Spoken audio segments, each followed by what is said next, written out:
እባክሽ ትዕግስቴን ትፈታተኝ። ትዕግስቴን ተፈታተኝ ስትጨርሽስ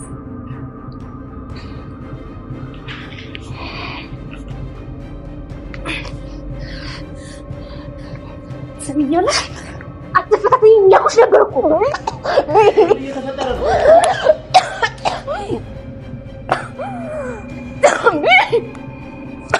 ወንድሜ ልትገለኝ እኮ ነበር። እድል ምንድን ነው? ታችን ስሜት ይሰማታል። ያን ስሜቷ ደግሞ ማጥፋት የምትፈልገው እኔ ላይ ልዋን በማውጣቷ ነው። እኔ ደግሞ ልሰራ እንጂ የመጣሁት በእሷ ልሰደብ ልንቋሽ አይደለም። እሺ እንዴት ምን ትላታለህ? የነገር አክላት እንዴ ልትገለኝ ነበር እኮ። ያሁኗ ግን አንበሳ ትመስላለች፣ እንደ ሌሎቹ አይደለች። እና ደስ አለ። ልጅቷ ግን በጣም ደስ ትላለች።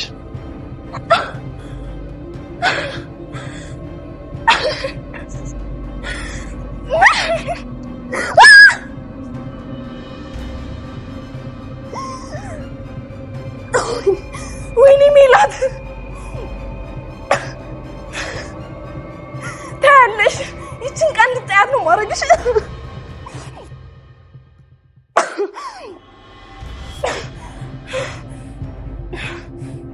እኔ ሜላት አይደለሁም፣ አሳይሻለሁ።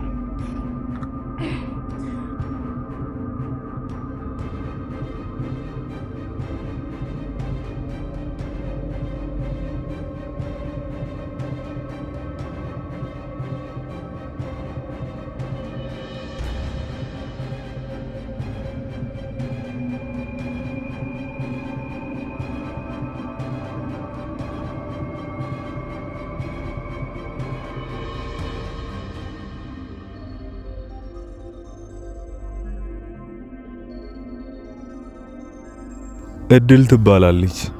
ሳታስበው የሆነ ቤት ውስጥ ሰራተኝነት ስትቀጠር የነዛ ቤተሰብ ነገር ግራ ይገባታል። እናትየው የድሮ የሞተችዋን ልጄን ትመስያለሽ እያለቻት 10 ጊዜ እያየቻትና እጥብር ግፍ ስትልላት ነገሩ ምንድነው ስትል በዛው ደግሞ የሷ ልጅ የሆነችው ሴቷ በጣም እንደምትጠላትና ገና ከገባች በአንደኛው ቀን ብዙ ነገር እያደረገች ስታሰቃያት አይተናል። እቺው እመቤት ሌላ አንድ ወንድ ልጅ አላት። ይህ ወንድ ልጅ እንደ መልካም ዜና ሆኖ ግን ለዚህችው ለእድል በጣም ጥሩ ሆኖ አይተነዋል።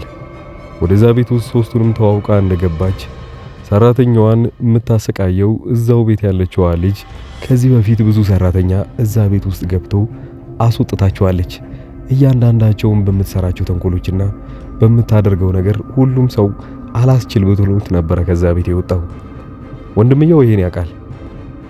እዛው ቤት ያለችው እመቤት ታዲያ እቺኑ እድል ስትተዋወቃት በፊት የሞተችብኝን ልጅ ነው የምትመስዪው ትላታለች። ስለሷ ፎቶውን አንስታ ስታይ ስለነበረ በጣም ይቅርታ አንስቼ ይህንን ነገር ስላነሳሁብሽ ትላታለች። ችግር የለውም አሁንማ እነዚህ 2 ልጆች አሉኝ ብላ ካስተዋወቀቻቸው በኋላ ልጆቹን ግን እንዳልወለደቻቸውና ከማደጎ እንደወሰደቻቸው ወዲያውኑ ታውቃለች። ያ ማለት ያኔ በልጅነቷ ያጣቻትን ልጅ ለመርሳት ስትል ነበር 2 ልጆች በማደጎ ስታሳድጋቸው የነበረው። ሴቷ ልጅ ገና ራስ እያለች ነበር ወደዛ ቤት ውስጥ የወሰደቻት። ወንዱን ግን 6 ዓመት ሲሆነው ድረስ እዛው ማደጎ ቤት ውስጥ ነበረ። እንደዛም ሆኖ ወደዚህ ቤት ከመጣ በኋላ እናቱን በጣም እንደሚወድ እየተናገረ ምንም መጥፎ ነገር እንደማያደርግ አሳይቶናል። ባህሪውም በጣም አሪፍ ነው። ሴቷ ግን በዛው ልክ ወደ ቤታቸው የሚመጡትን ሴቶች እንዳለ ጭራሽ አትወዳቸውም። ግን ትክክለኛ እናቷም እንደሆነች ታውቃለች በደንብ አድርጋ። ከማደጎ ቤት ስለወሰደችኝ ነው እኔንም አትወደኝ፣ ከኔ ይልቅ ሰራተኞች እዚህ ቤት ውስጥ የሚመጡትን ነው እነሱን አስበልጣ የምትወደው ብላ በጣም ትናደዳለች ሁሌ። ይህንኑ ባህሪው የምታውቀው እናትየው ግን ምንም እንኳን እሷ ላይ ክፉ ነገር ማሳየት አትፈልግም። እየቆየ ሲመጣ ማታ አካባቢ ላይ እሷም አላስችል ብሏት የቤቱ ሰራተኛዋን ለማሰቃየት ስትል ልብሷን ከሻንጣዋ ውስጥ ተወስድና አንዱን ልብስ ሳሎን ሄዳ አውቃ ተወለውልበታለች። እድልም ስትመጣ እያየቻት የነበረው በራሷ ልብስ እየወለወለች እንደነበረ ነው። ሌላ ነገር ቢሆን ትታገሳታለች። ነገር ግን በልጅነቷ እናቷ የሰጠቻትን በስጦታ መልክ የነበረውን ልብስ ነበር ስትወለብልበት የነበረው። ወዲያውኑ ልትቀማ ስትሞክር በእግሯ እጇን ስትጨፈልቀው ትነሳና አንገቷን አንቃት እንደዚህ አይነት ነገር እሷ ላይ እንደማይሰራና በጭራሽ ይህንን ነገር ድጋሚ ማድረግ እንደሌለብች ትነግራትና እንዳነቀቻት ወደ ሶፋው ትገፈትራታለች። እድል በዚህ በኩል አሚን ብላ የምትቀበል ሴት አይደለችም። ምንም ነገር ይድረስባት ወዲያውኑ ነበር ምላሽ የምትሰጠው። ወንዱ ልጅ ይህንን ያየውን ነገር ሲያይ ለምን ልብሷን ወስደሽ ወለወልሽበት? እቺኛዋን እንኳን ይመስለኛል ማባረር አትችይም እንደሌሎቹ ሰራተኞች። እቺ አደገኛ ሳትሆን አትቀርም፣ ምላሽ እየሰጠችሽ ነው ብለው ያናድዳታል።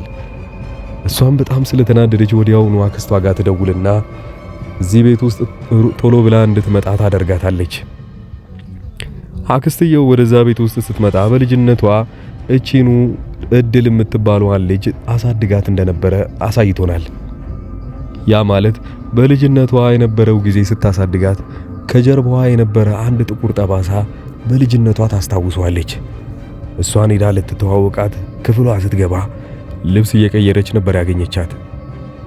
ታዲያ ልብሱን እየቀየረች በነበረበት ጊዜ ይሄው ተመሳሳይ ጠባሳ በልጅነቷ የነበረውን እመቤት ተብየዋን የአሁኗን እድል አንድ አይነት ጠባሳ እንዳለቻቸው አየች። አክስትየው ይሄንን ነገር ማየቷ ግን በጣም መጥፎ ነገር ነው።